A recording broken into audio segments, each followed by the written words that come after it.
ला हौला वला कुव्वता इल्ला बिल्लाहिल अलीय्यिल अज़ीम। औज़ु बिल्लाहि मिनश शैतानिर रजीम। बिस्मिल्लाहिर रहमानिर रहीम। अल्हम्दुलिल्लाहि रब्बिल आलमीन। अस्सलातु वस्सलाम व तहिय्यतु वल इकराम मौलाना व मौलल कौनैन जद्दिल हसन वल हुसैन अबिल क़ासिम मोहम्मद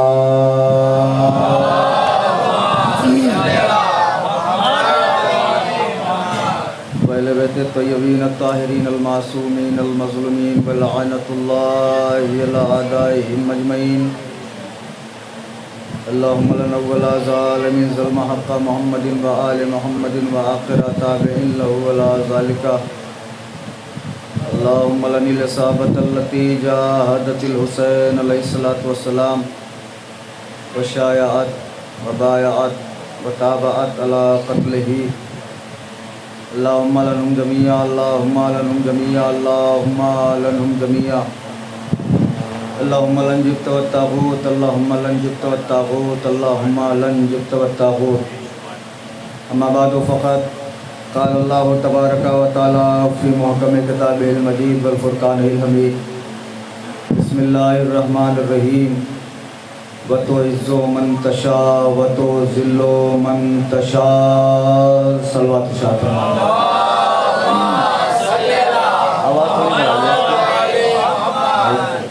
थोड़ा थोड़ा आप लोग करीब आ जाएं ताकि जो बाद में हज़रात आएँ उनको दिक्कत ना हो। बराबर नहीं है।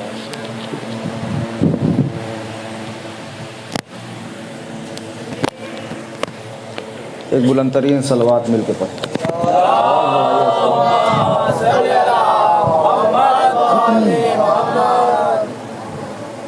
एक और सलवात पढ़े मेरे को।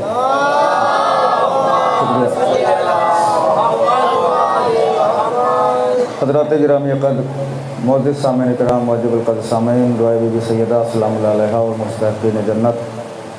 तारीफ़ है उस परवरदिगार आलम की जो अहदुल्ला शरीक है।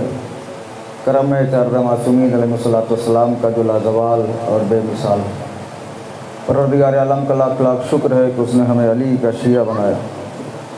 उसका शुक्र है कि उसने हमें हुसैन का मातमदार बनाया। यकीनन खम्से मजालिस की पहली मजलिस है जिसको समाअत करने के लिए आप तमाम हज़रात तशरीफ़ लाए। यकीनन इसका अज्र बीबी सैयदा सलामुल्लाह अलैहा आपको अता फरमाएंगे। देखिए, ये कहने की बातें हैं और बार बार कहना भी अच्छा नहीं लगता कि अगर हमारे पास हुसैन के लिए वक्त नहीं है तो फिर किसी के लिए नहीं है। इसलिए कि ले दे के हमारे पास एक ही इबादत बची है, वो है ज़िक्र हुसैन, जो खालिस इबादत है, जो कबूल इबादत है। अगर उसके लिए हमारे पास वक्त नहीं है तो इस फ़िराक़ में न रहिएगा कि हुसैन आपके लिए महशर में वक्त निकालेंगे। इसलिए कि जो हुसैन का नहीं है वो किसी का नहीं है। और दुआ करिए कि हुसैन आपको न छोड़े।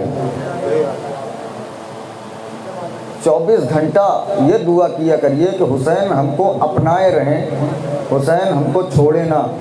इसलिए कि जिसे हुसैन ने छोड़ दिया वो कहीं का नहीं रह जाता है। एक सलवात मिल के पढ़े ताकि बात आगे बढ़े।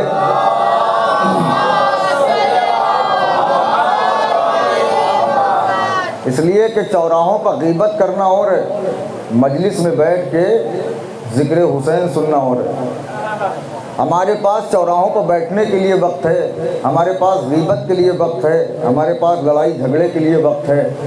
लेकिन जैसे ही मजलिस का मामला आता है, क्योंकि मजलिस हलाल चीज़ है तो बहुत सारी चीज़ें रास्ता रोकने लगती हैं। कभी बारिश रास्ता रोकती है, कभी ऐसा होता है कि कपड़ा पाक नहीं है, कभी ऐसा होता है कि काम से जाना है, कभी ऐसा होता है कि मीटिंग है, कभी ऐसा होता है कि बच्चा रोने लगा, कभी ऐसा होता है कि सामान लाना है। बहुत सारी रुकावटें हैं जो रास्ते में आती रहती हैं। लेकिन कुछ लोग हैं जो सारी रुकावटों को तोड़ के यहाँ आके बताते हैं कि रोकने वाले और हैं, बुलाने वाला और है। एक सलवात पढ़े मिलके बाबा आगे बुलंद। सलामत रहें, बड़ा अच्छा सुन रहे हैं। थोड़ा सा और सिमट आइए ताकि बिला फासला मैं गुफ्तगू करूँ। और जो हजरात फर्शी अज़ा पे आने लायक हैं वो आ सकते हैं, इसलिए कि चेयरमैन बनना और है, अज़ादार बनना और है। एक सलवात पढ़े बाबा से बोला मिल के। तो जो कुर्सी पे बैठे हैं वो चेयरमैन हैं और जो यहाँ बैठे हैं वो अज़ादार हैं। और यकीनन पहले अज़ादार बनिए और कुर्सी के चक्कर में न पड़िए। कुर्सी बड़ी बेवफा है, कभी इनके पास, कभी उनके पास, कभी यहाँ कभी वहाँ। फर्शी अज़ा एक ऐसी चीज़ है जो तुम्हें कहीं धोखा नहीं देगी। भाई मैंने बड़ा जुमला पढ़ा है, ना दुनिया में फर्शी अज़ा तुम्हें धोखा देगी ना मैशर में। जब तुम्हारे सजदे भी साथ छोड़ देंगे ना तो ये हुसैन की फर्शी अज़ा तुम्हारे दामन को थाम के कहेगी घबराओ नहीं, हम मौजूद हैं। और मिंबर पे हूँ, एक एक लफ्ज़ का जामिन हूँ। पहले दिन मैं ये कह दे रहा हूँ, जो मैं पढ़ रहा हूँ वो मुझसे ही पूछिएगा। औरतों वाली हरकतें न करिएगा कि चौराहों पे बात हो रही है, चार आदमियों में ग़ीबत हो रही है और मैं चाहूँ तो ये कर दूँ, वो चाहूँ मैं कर दूँ। जो मैं पढ़ रहा हूँ मैं जिम्मेदार हूँ, मुझसे ही पूछिएगा। मैं 5 दिन यहाँ हूँ, ठीक है। 20-22 साल मैंने घास नहीं छीली है, 20-22 साल मदरसे को टाइम दिया है। मुतमईन होके बैठे हैं आप, 2-4 जुमले आप तक पहुँचाना। पहली मजलिस से तमीज़, मैंने एक आयत पढ़ी है, वतो इज़्ज़ो मंतशा वतो ज़िल्लो मंतशा। अल्लाह जिसे चाहता है इज़्ज़त देता है। इस मजलिस में जो नहीं है ना, घबराइए नहीं, पछताएगा बहुत वो, लेकिन आप मेरा साथ देते आइएगा। वतो इज़्ज़ो मंतशा वतो ज़िल्लो मंतशा। अल्लाह जिसे चाहता है इज़्ज़त देता है, अल्लाह जिसे चाहता है ज़िल्लत देता है। किसी को अल्लाह फर्शी अज़ा पे बुला के इज्जत देता है, किसी को फर्शी अज़ा से दूर करके जिल्लत देता है। देखिए पढ़ने का मैं जिम्मेदार हूँ। किसी को हुसैन के पास बुला के इज्जत देता है, किसी को हुसैन से दूर करके भी इज्जत करता है। यही वजह है कि करबला तो करोड़ों लोग जाते हैं, करबला जाना कमाल नहीं है, करबला से करबलाई बन के वापस आना कमाल है। अल्लाह की कसम सलाम है आपको, सारे लोग बोल दे। करबला से करबलाई बन के वापस आना कमाल है। देखिए कई रंग के लोग जाते हैं, माफ करिएगा मैंने खुद मुशाहिदा किया है। कुछ लोग जाते हैं फोटो खिंचाने, उनका मकसद ही है कि फोटो खिंचा लें। कुछ लोग जाते हैं मार्केटिंग करने, कुछ लोग जाते हैं हुसैन से मिलने। नहीं आएगा खुदा की कसम। कुछ लोग हुसैन से मिलने, मजलिस में भी यही मजमा होता है। कुछ लोग आते हैं मजलिस देखने, कुछ लोग आते हैं हुसैन से मिलने। मजलिस में आके शरीक हो जाना और हुसैन के हो जाना और, इससे बड़ा जुमला नहीं है मेरे पास। मजलिस में आके शरीक हो जाना और मकसद हुसैन में शरीक हो जाना और असहाब हुसैन सिर्फ हुसैन के बज़्म तक महदूद नहीं थे, मकसद में शरीक थे, हुसैन के मकसद में शरीक थे। तो जब हुसैन के मकसद में शरीक थे, नारा हैदरे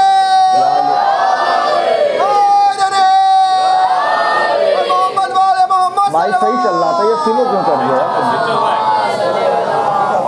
नहीं मेरे लिए तो जान की आफत है ना, नहीं पढ़ पाऊंगा। वैसे ही करो जैसे सही था वो, बिल्कुल सही बोल रहा था। एक और सलवात पढ़े मिलके बाबा से बोला।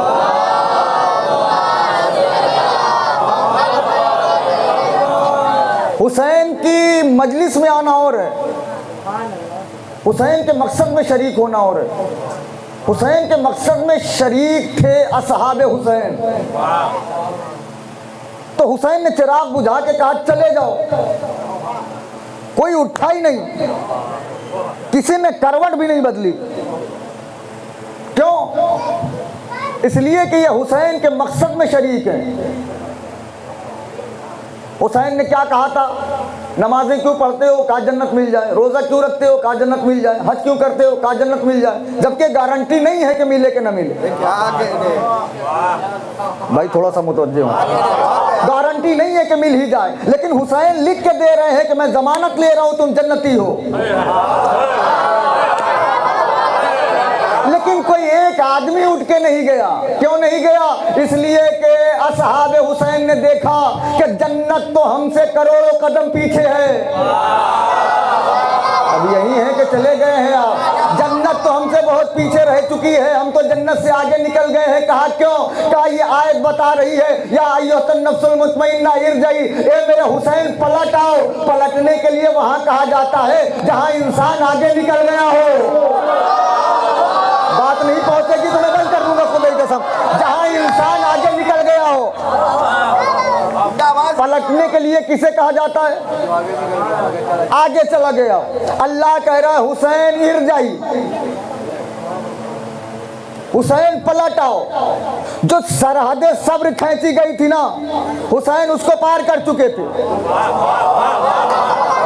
क्या कहने कितनी देर में चुप रहूं?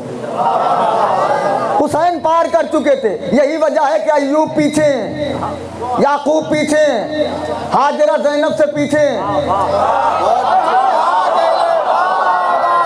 क्यों पीछे? का सरहद के इधर है सब, हुसैन सरहद के उधर है। दलील दे दूं कि हुसैन आगे कैसे?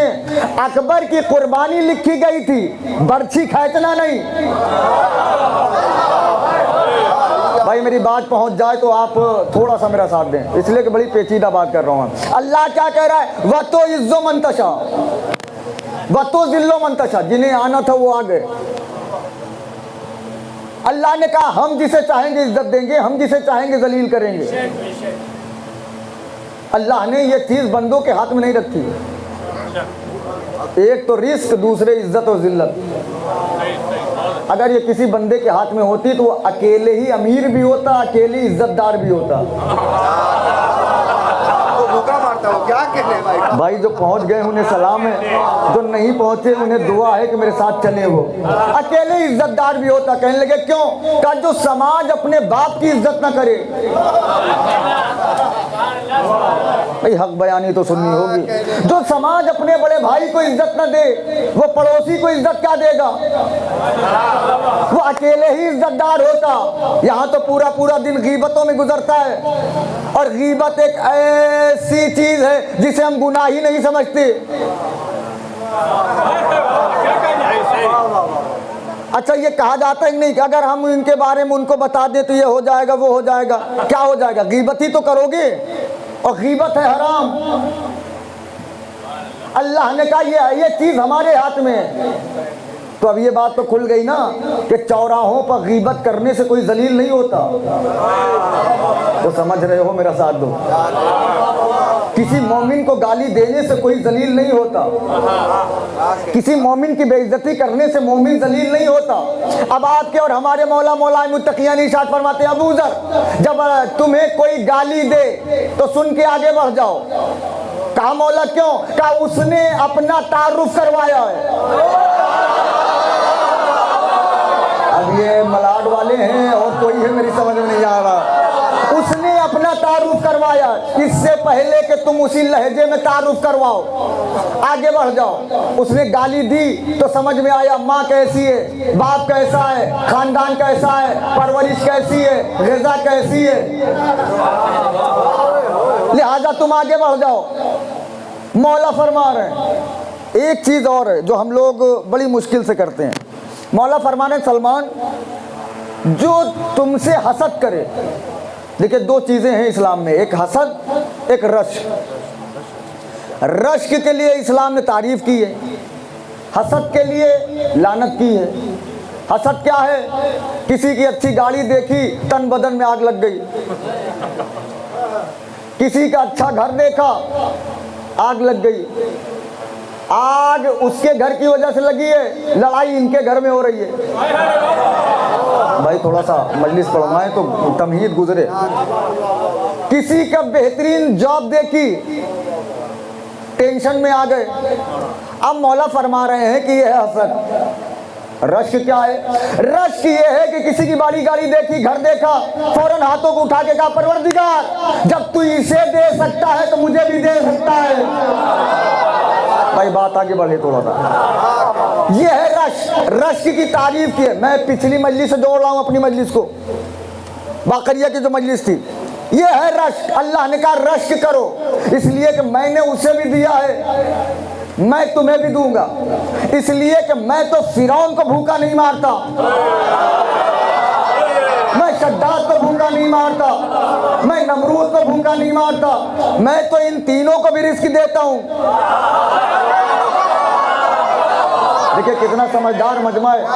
मैंने पढ़ा और ये समझ गया कि मैं शद्दाद नमरूद की बात कर रहा हूँ। एक सलवार मिल के पढ़े बाबा से बुलंद। कल से ये माइक को एक सही कर लो भाई। मैं तो इन्हें भी रिस्क देता हूँ, तुम तो हमारे खास बंदे हो, हम तुम्हें रिस्क नहीं देंगे, हम तुम्हें नहीं खिलाएंगे। अब अल्लाह कह रहा है वह तो इज्जो मंतशा वह तो जिल्लो मंतशा, हम जिसे चाहेंगे इज्जत देंगे, हम जिसे चाहेंगे जिल्लत देंगे। एक इज्जतदार अल्लाह ने आसमान पे बनाया था और कहा जब रूह फूंक दूं तो सब सजदे में चले जाना। जितने इज्जतदार थे वो सजदे में चले गए।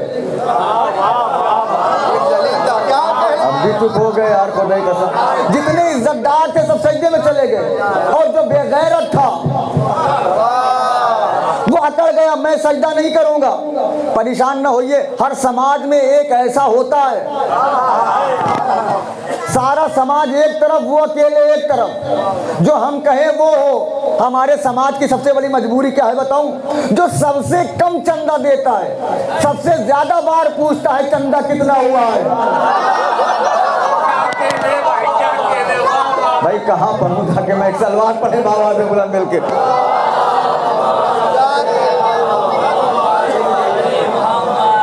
अच्छा इस बार हमारी ये बात हुई नहीं थी ताहिर भाई से कि नारा वारा भी आप ही को लगाना है। नारा हैदरी, नारा हैदरी, माशाअल्लाह,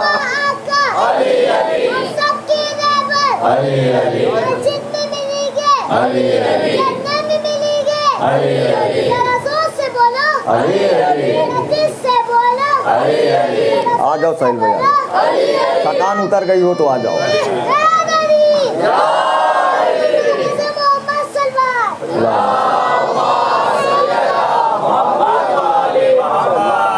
अब देखिए इन बच्चों को देख के किसी किसी गैरत आती है। अल्लाह ने नारा लगाते रहा करिए, इसलिए तो अब तो ये भी हजम नहीं हो रहा है। इतनी लंबी सांस में नारा ना लगाइए, इतनी लंबी सांस में ये ना लगाइए। अब तुम्हारा फेफड़ा ही खराब है तो हम क्या करें? नारा है दोनों हाथ बुलंद करके सुनिए। अल्लाह ने कहा जब मैं रूह फूकूं रिशाद भाई तो सबके सब सजदे में चले जाना। तमीद जो इज्जतदार थे वो सजदे में चले गए चुपचाप, जो बेगैरत था अकड़ गया। पूरा मजमा एक तरफ होता है, वो अकेले एक तरफ होते हैं। चंदा सबसे कम है, लेकिन इनसे पूछिए कि कौन मौलाना पढ़े, ये बताएंगे कि मौलाना कौन सा आएगा, ये बताएंगे कौन सा मौलाना पढ़ा लिखा है, कौन सा मौलाना जाहिल है। खुद 4 किताबों के नाम सही नहीं बता पाएंगे।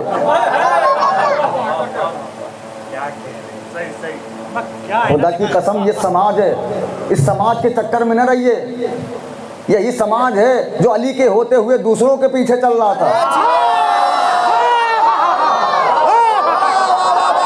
सारे लोग बोल रहे तो मजलिस आगे बढ़ जाए ना। इसने नबी को पसे पुष्ट डाल दिया, जबकि नबी ने कहा था अम्मार अगर मेरे बाद सारी दुनिया एक तरफ जाए, अली एक तरफ जाए, तो तुम अली के पीछे रहना, इसलिए कि अली के पीछे हक होगा। अरे शुक्र अदा करिए कि आप अली के पीछे हैं, और अली के पीछे बातिल नहीं आता, हक आता है। अल्लाह ने कहा वह तो इज्जो मंतशा, तो जो झुके वो इज्जतदार बने, जो सजदे में गए वो इज्जतदार बने, और जो नहीं सजदे में गया बेगैरत बना, बेइज्जत बना, और ऐसा बेइज्जत हुआ अल्लाह ने आदम को इज्जतदार बनाया, शैतान को जलील किया। अल्लाह ने मूसा को इज्जतदार बनाया, फिरौन को जलील किया। अल्लाह ने इब्राहिम को इज्जतदार बनाया, नमरूद को जलील किया। अल्लाह ने अबू तालिब को इज्जतदार बनाया। इतना चुप हो के क्यों सिर्फ अबू सुफियान को जलील किया। अल्लाह ने अली को इज्जतदार बनाया, फकीर शाम को जलील किया। अल्लाह ने हुसैन को इज्जतदार बनाया, यजीद को जलील किया।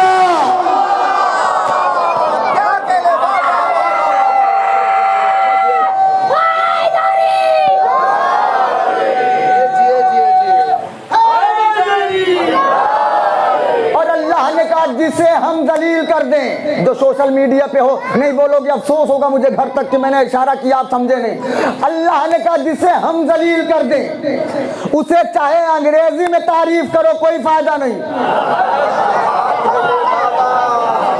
अंग्रेजी में उसे अलकाब से नवाजते रहो, फायदा कुछ नहीं है। इसलिए कि हुसैन ने जलील किया है। क्यों? वह तो इज्जो मंतशा, मौजू शुरू हो गया, जिन्हें आना था आगे।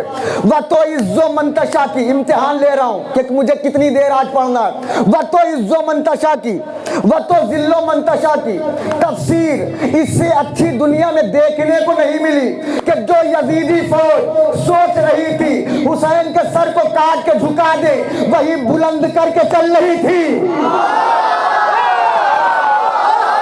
अरे अल्लाह की कसम भाई, सलाम है आपको, सलाम है। सारे लोग बोले मेरे साथ,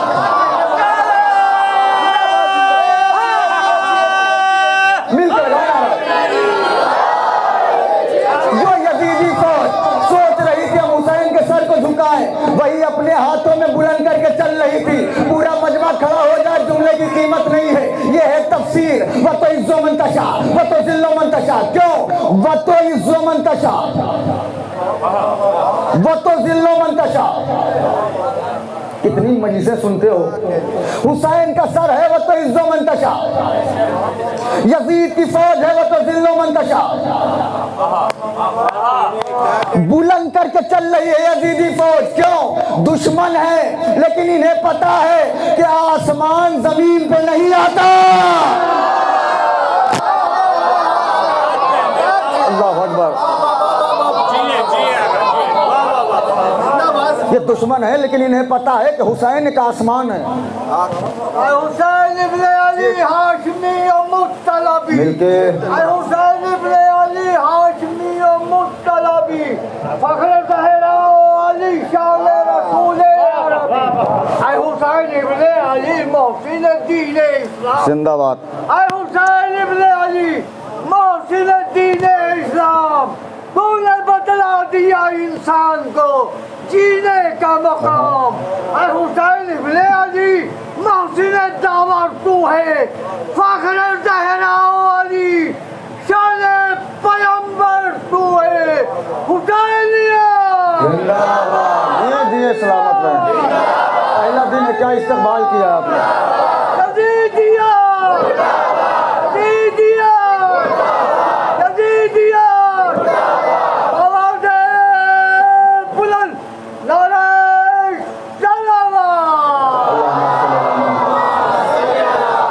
दुश्मन है, लेकिन इन्हें मालूम है कि हुसैन आसमान है।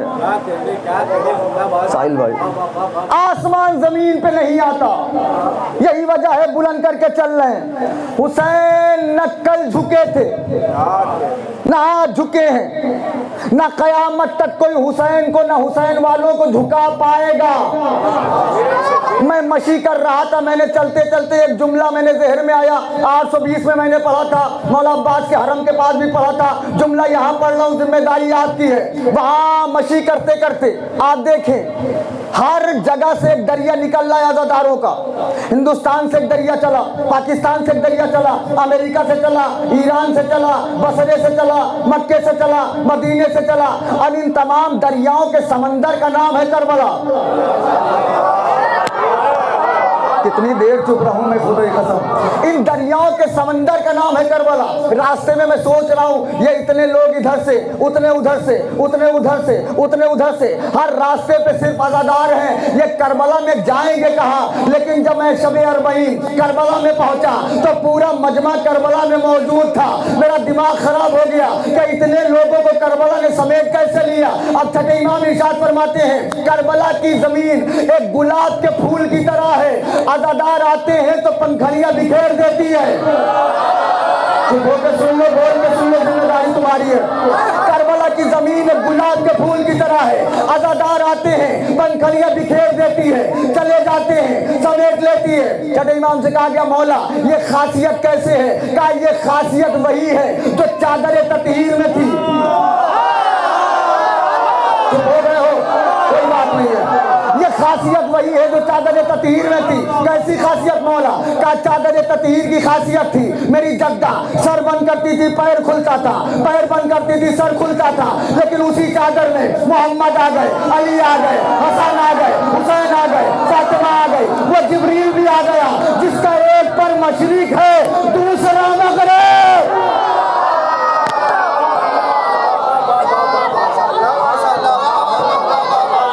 करबला एक गुलाब के फूल की तरह है, अज़ादार आते हैं पंखड़ियां बिखेर देती है, चले जाते हैं समेट लेती है।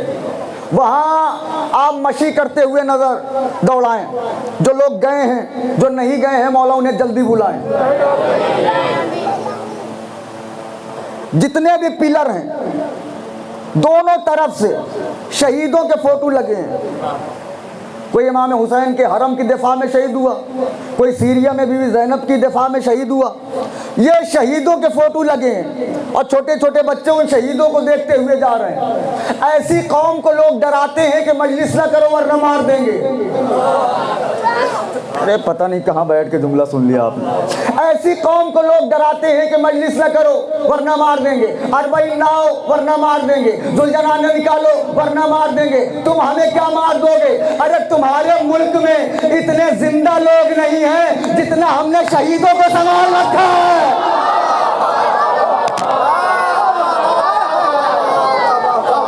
नहीं, एक चीज का और फायदा है, इनको देख देख के हमारे बच्चे बहादुर होते हैं। और बच्चे बुज़दिल होना कब से शुरू हो गए मालूम है? जब से खैबर पढ़ना बंद हो गया।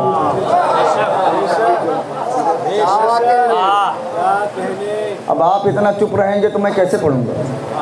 खैबर पढ़ना बंद हो गया। अब ये न पढ़िए, वो न पढ़िए, यहाँ न पढ़िए, वहाँ न पढ़िए, ये सब शुरू हो गया। जब तक खैबर पढ़ा जाता था बच्चे बहादुर होते थे। अच्छा, उन्होंने तो लिख के टांग दिया था कि खैबर तुम्हारा लास्ट चांस था, आप पहुंचे ही नहीं। वो 1400 साल हो गया अपनी हार नहीं भूले, तुम अपनी जीत भूले बैठे हो। सलवात पढ़े बहादुर बुलंद मिलके। खैबर सुनाओ, खैबर पढ़ो, जिसमें जिसमें अली की फजीलत है सब पढ़ो। कहने लगे कितनी बार पढ़ा जाए? तो जितनी बार नमाज में सूरह हमद पढ़ा जाए। भाई चुप होके ना सुने, सलवात पढ़ने बहादुर बुलंद मिलके।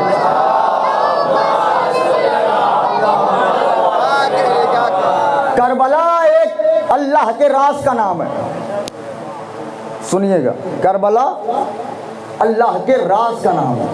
खुदा की कसम, एक वक्त कम खाइए लेकिन करबला जरूर जाइए।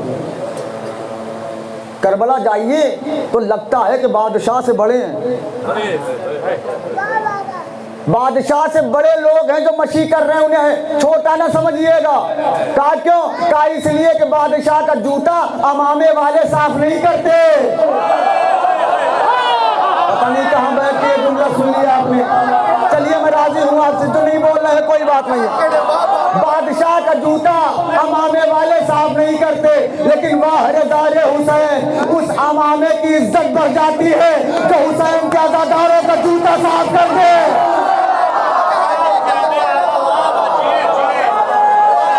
जिंदा रहे।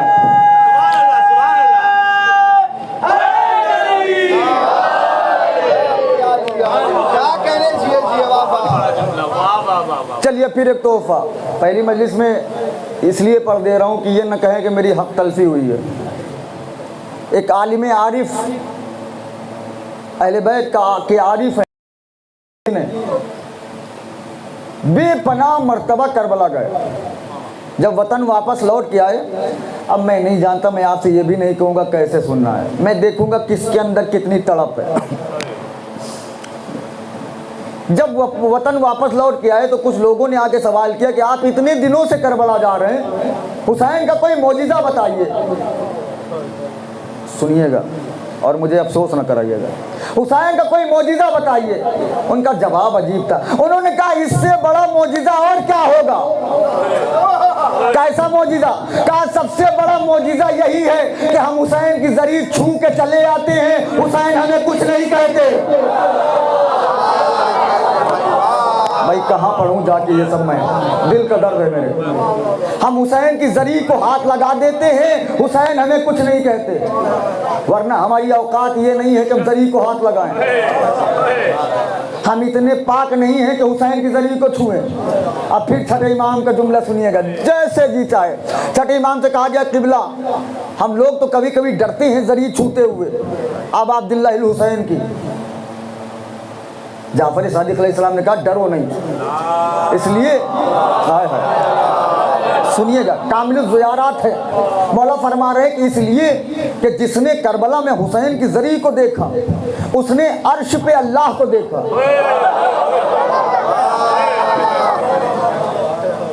ये बताइए, ये मौजू छेड़ के गलती हुई है क्या हुआ? तो थोड़ा सा मुझे हौसला अफजाई चाहिए, मिल के लगा दें जैसे सुना जाता है। जिसने हुसैन की जरी को देखा, उसने अर्श पे अल्लाह को देखा। इतना सवाब है हुसैन की ज़ियारत का। छठे इमाम ने कहा क्या कहना चाहते हो? कहा मौला कभी कभी डरते हैं कि हाथ लगाएं चिपक न जाएं, इसलिए कि इतने गुनाहगार हैं हम। छठे इमाम ने कहा डरो नहीं, इसलिए कि इसी वजह से अल्लाह ने ज़ाहिर हुसैन के हर कदम पे कभी हज का सवाब, कभी उम्रे का सवाब, कभी हज का सवाब, कभी उम्रे का सवाब, कभी हज का सवाब, कभी उम्रे का सवाब रख दिया है। जरिए हुसैन तक पहुँचते पहुँचते ऐसे हो जाता है जैसे अभी पैदा हुआ है, और जाके हुसैन की जरी को पकड़ता है, ऐसे बेगुनाह होके जाता है। और जो कोई करबला से वापस आए, वापस आने के बाद वतन में आके अगर उसके जहन में ये ख्याल आए कि कहीं कोई गुनाह छूट तो नहीं गया, छठे इमाम कहते हैं ये उसका पहला गुनाह है। अल्लाह अकबर। सुने ज़ियारत हुसैन क्या है?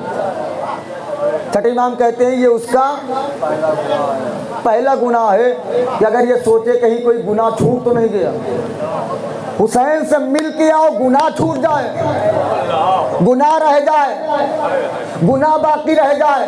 अरे ये तो हुर को अलैहिस्सलाम बना देते हैं।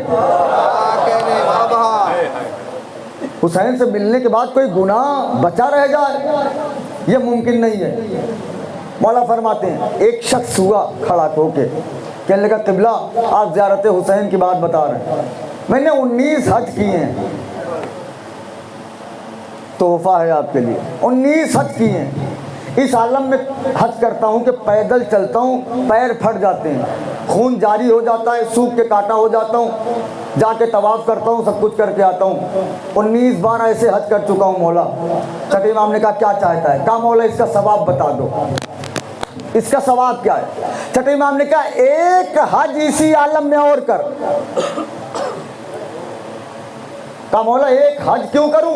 कहा जब तेरा 20 हज इसी आलम में हो जाएगा तो इसका सवाब कब्र हुसैन के एक बोसे के बराबर हो जाएगा। भाई जो शक करके सुनते हैं मुझे ना सुने खुदा के वास्ते।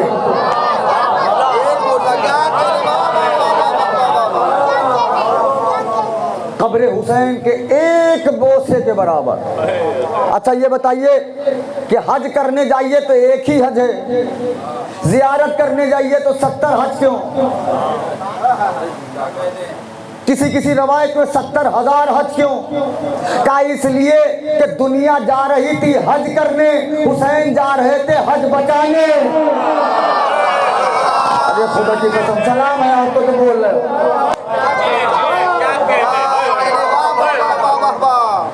अगर हुसैन हज को उम्रे से न बदलते तो आज कोई हाजी ना होता।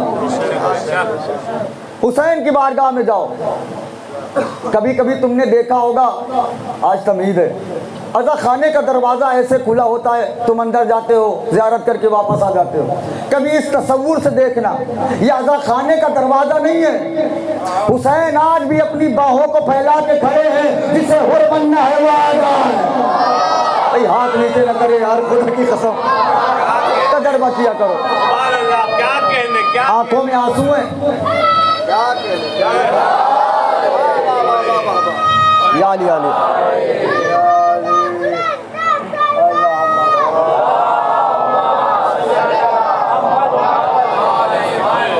आंखों के आंसू बता रहे हैं किसी मासूम की आमद है। इसलिए कि फजाइल में जब आंखों में आंसू आ जाएं तो समझ लीजिए किसी मासूम की आमद है।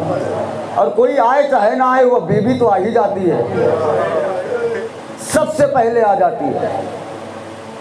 अल्लाह ने कहा है वह तो इज्जो मंतशा, तवज्जो, अली के शिया हो ना, वह तो इज्जो मंतशा वह तो जिल्लो मंतशा। शायद के दो जुमला हो, फिर मसाइब पढ़ दूँ कल के लिए इंशाल्लाह, आज वक्त भी ज़्यादा हो गया।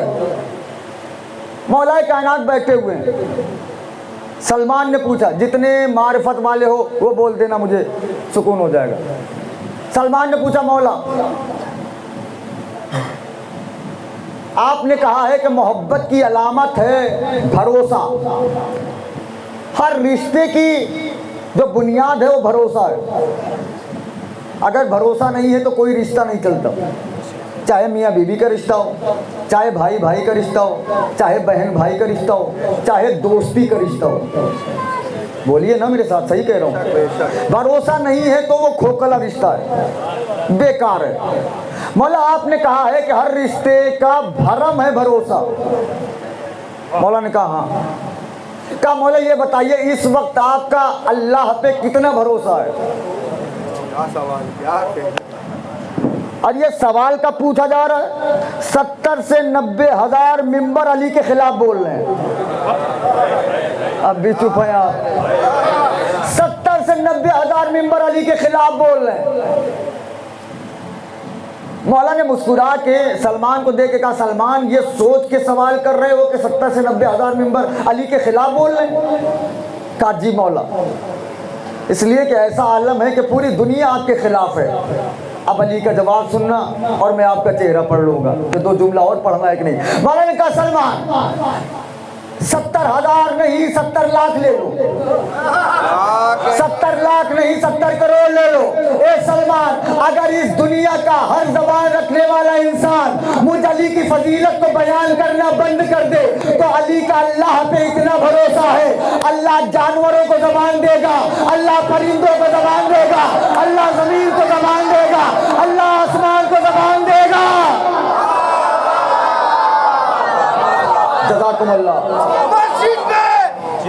मस्जिद में एक शेख से कहने लगे हसन, मस्जिद में एक शेख से कहने लगे हसन, औकात की बिसात का महवर तलाश कर। मस्जिद में एक शेख से कहने लगे हसन, औकात की बिसात का महवर तलाश कर। अरे नीचे उतर, ये मिंबर नफ्से रसूल है। अरे नीचे उतर, गिलास लाया करो। नफ्से रसूल है बाप का, तो बाप का मिंबर तलाश कर। सलामत रहे। देखिए इमाम हसन ने 2 काम पे लगाया है उसे, और पहला ही काम इतना मुश्किल है, इसलिए कि पहले बाप ढूंढना है, फिर मिंबर ढूंढना है। भाई इमाम के हर कदम पे मसलहत होती है। वो तो इज्जो मंतशा वो तो जिल्लो मंतशा। आप तैयार हैं? मौला ने क्या कहा? हर जबान रखने वाला इंसान अगर अली की फजीलत को बयान करना बंद कर दे तो अली का अल्लाह की ज़ात पे इस वक्त इतना भरोसा है कि अल्लाह जानवरों को ज़बान देगा, अल्लाह परिंदों को ज़बान देगा, अल्लाह दीवारों को ज़बान देगा। ये अली के फ़ज़ाइल बयान करेंगे। तुम समझे नहीं? अली के कहने का मतलब ये था, अगर मिंबर वाले चुप हो जाएंगे तो मिंबर फ़ज़ाइल बयान करेगा। इस फिराक में कोई ना रहे कि हम नहीं पढ़ेंगे फ़ज़ाइल तो फ़ज़ाइल नहीं होगा। फ़ज़ाइल पढ़ने के लिए कुरान काफ़ी है। कुरान ने जो कसीदा निकाल दिया। अब मौला फरमाते हैं, सलमान अल्लाह की ज़ात पे अली को इतना भरोसा है जितना एक दूध पीते हुए बच्चे का अपनी माँ पे होता है। मैंने सोचा था कि इस पे दाद दोगे यार। इतना भरोसा है अली का अल्लाह के ऊपर जितना एक माँ के ऊपर बच्चे का होता है। अभी आप पहुंचे नहीं। ये है व तो इज्जो मंतशा व तो जिल्लो मंतशा।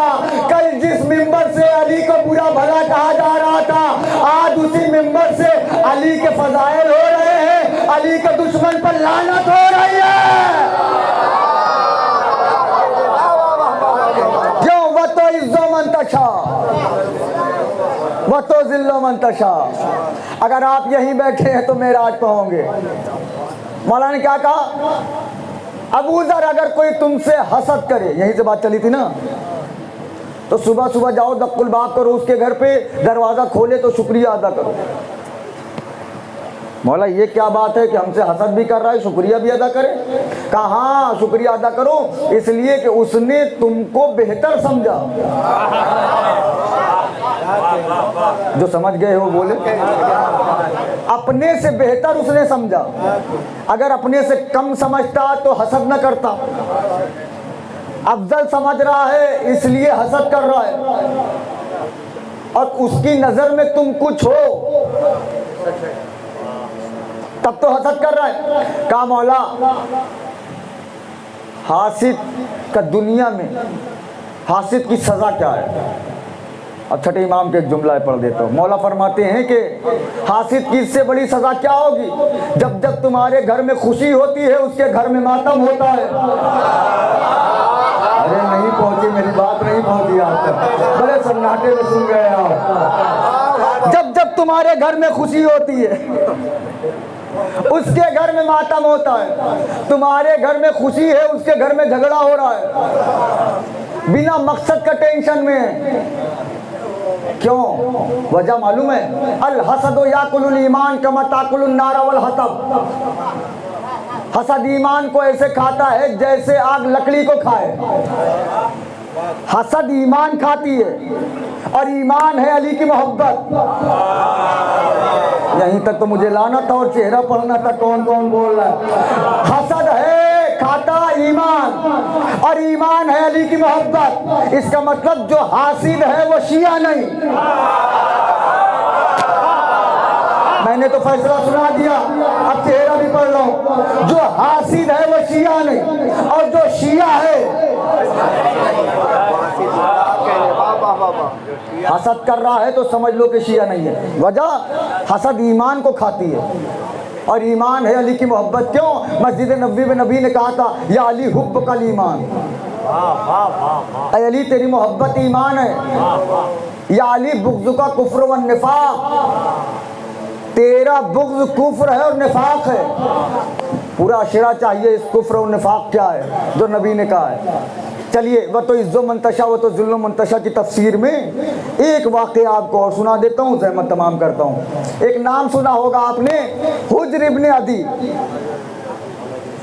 अरे इस पे तो मुस्कुराहट आनी चाहिए। आपके कबीले के थे, अली के शिया थे। हुज्र इब्ने अदी। अभी कुछ दिन पहले कब्र खोदी गई थी। जिन्होंने देखा हो वही बोले। जैसे सरकार को दफनाया गया था वैसे ही बाहर आए। लोगों की आंखें फटी की फटी रह गई। जब उस वक्त कब्र खोदी गई थी ना, तो मैंने मजलिस में एक जुमला पढ़ा था। दाद तो बहुत ली थी, अब यहाँ देखूं क्या आलम रहता है। जब वहाँ कब्र खोदी गई तो मैंने मिंबर से पढ़ा कि एक अली के चाहने वाले की कब्र खोदी, नतीजा देख लिया। अब एक अली के दुश्मन की खोद के देखो। भाई चुप हो के सुन लिया, कोई बात नहीं। अबे कली के दुश्मन की खोद के देखो, उन्होंने हमारी तकरीर सुनी होगी लेकिन खोद नहीं सकते। क्यों? इसलिए कि नाक में इतनी कैपेसिटी नहीं है। सारा खतरा मैं मोल ले लूं क्या कि बर्दाश्त हो। हुज्र इब्ने अदी बैठे हैं फकीर शाम के दरबार में। फकीर शाम का जवाब नहीं क्या? मैंने पहले ही दिन यहाँ कह दिया था कि अहले बैत के दुश्मनों के लिए किसी अच्छे अल्फाज की उम्मीद ना करिएगा, उससे पहले जबान कट सकती है। बैठे कैदी बना के लाया गया है सरकार हुज्र को। फकीर शाम ने कहा आज़ाद होना चाहते हो? जनाब हुज्र ने कहा जब आज़ादी करना था तो कैद क्यों किया, जिम्मेदार आप हैं। उसने कहा नहीं नहीं, आज़ादी की शर्त तो सुनो। कहा क्या शर्त है? कहा अली को गालियाँ दो, अली को बुरा भला कहो, माअज़ल्लाह अस्तग़फिरुल्लाह, आज़ाद कर दिए जाओगे। अब जनाब हुज्र का जवाब आपकी तरफ से। जनाब हुज्र ने कहा कि जब तक रूह है मुमकिन नहीं है। जो हाथ उठे हैं मौला किसी कमीने का मोहताज न बनाए। जब तक रूह है मुमकिन नहीं है। और एक मतलब जनाब हुज्र ने हथकड़ियों को सवाल के कहा ओ फकीर शाम, हाँ अगर तू इजाजत दे तो तेरे बारे में कुछ बता।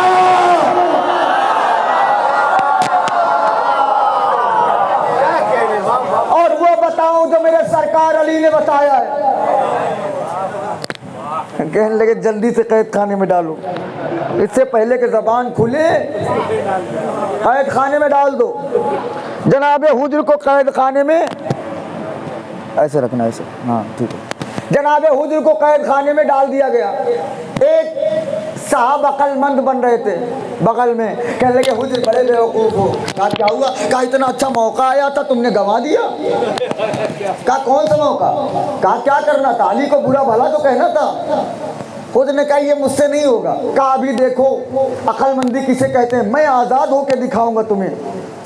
जनाब हुज्र बैठे, सिपाही आया, हाँ भाई कोई आज़ाद होना चाहता है? चाहता ख़त्म नहीं हुआ, खड़े हो गए, जी जी मैं। उसने कहा शर्त जानते हो? जी जानता हूँ, अली को बुरा भला कहना है ना। हाँ जितना जी चाहा अस्तग़फिरुल्लाह माज़अल्लाह, उसने अली को बुरा भला कहा। हथकड़ियाँ खुल गई, जाने लगा। हुज्र को देख के मुस्कुरा के कहने लगा हुज्र इसे कहते हैं अक्लमंदी। मेरी खिताबत को दाद न देना, हुज्र को सलाम करना, हुज्र की हिम्मत को सलाम करना, हुज्र की कुव्वत को सलाम करना, हुज्र के जज्बे को सलाम करना। जैसे कहा हुज्र इसे कहते हैं अक्लमंदी। हुज्र ने कहा मैंने तुझसे बड़ा बेवकूफ़ नहीं देखा, मैंने तुझसे बड़ा पागल नहीं देखा। कहा क्यों? कहा तूने अली को बुरा भला कह के अपनी जान तो बचा ली लेकिन अपनी माँ का किरदार बयान कर दिया। सलामत रहो।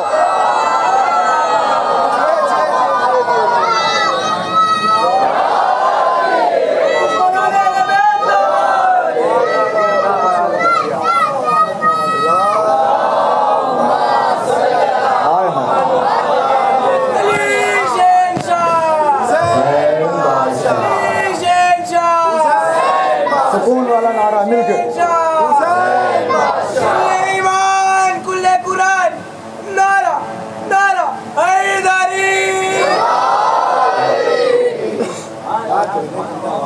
उसकी नजर में आजादी इज्जत थी, वो तो इज्जो मंतशा भूल गए। उसकी नजर में आजादी इज्जत थी, हुज्र की नजर में अली की मोहब्बत इज्जत है। और इसी में इज्जत है, और सिर्फ इसी में इज्जत है। भाई सलाम है, आपके सन्नाटे को सलाम है, आपके चुप रहने को सलाम है। अली वाला बनने ही में इज्जत है।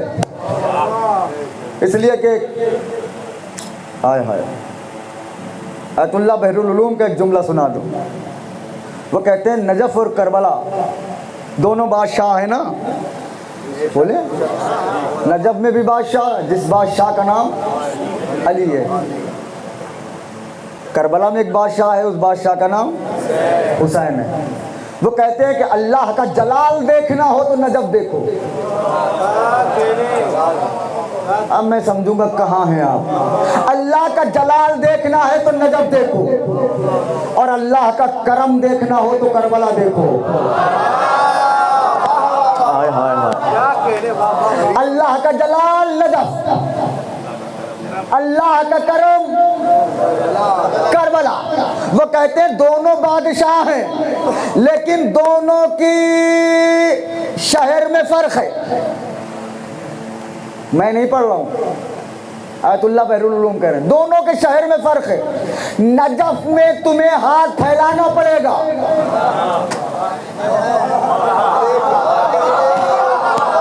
मैं कितनी देर चुप रहूं कि आप समझ जाएं। नजफ में हाथ फैलाओगे तो पाओगे, लेकिन वाह करीम करबला कायनात की पहली जगह है जहां लोग खाने से राल मचा के जाते हैं।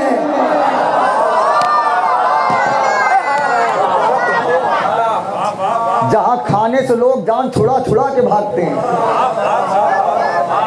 खिलाने वाले पीछे लगे हैं, खा के जाओ, खाने वाले जान बचा रहे हैं। खाने का तो क्या कहना, खाने के चक्कर में लोग सलाम लंबा कर देते हैं। एक सलवार पढ़े बाबा से बोला मिलके,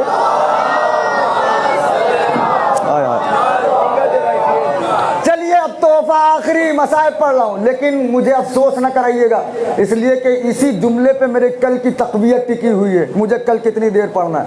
बादशाह अली भी है, बादशाह हुसैन भी है, लेकिन कायनात में अकेला बादशाह है हुसैन, जिसका वजीर भी बादशाह है।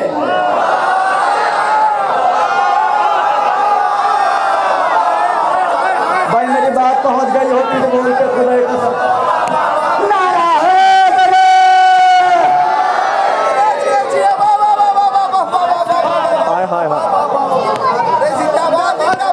पहला बादशाह है हुसैन, जिसका वजीर खुद बादशाह है।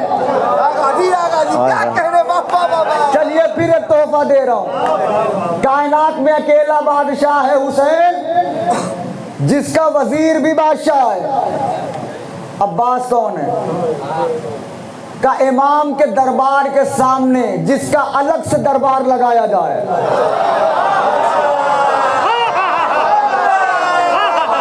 जो पहुंचे हो वो बोलो मेरे साथ।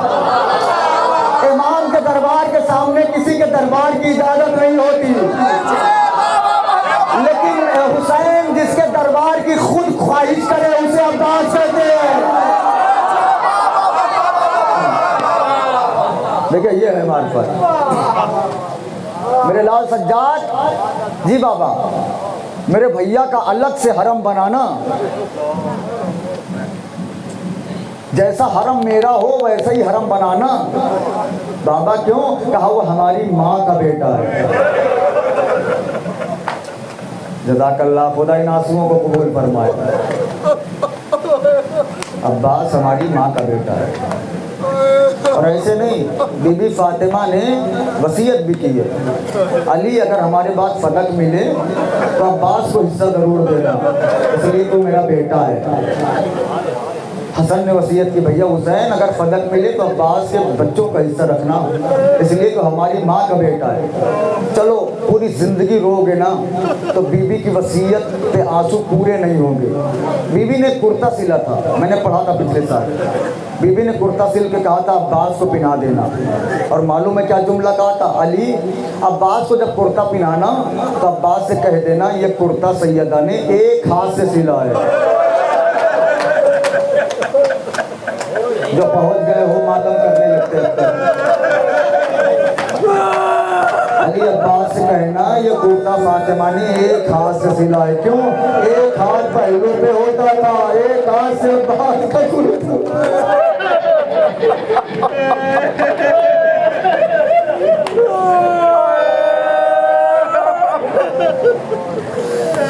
यही वजह जाए मैं जुमला कैसे पढ़ूं। अकबर मारे गए, हुसैन ने अपने आप को गरीब नहीं कहा, और मोहम्मद मारे गए, हुसैन ने गरीब नहीं कहा।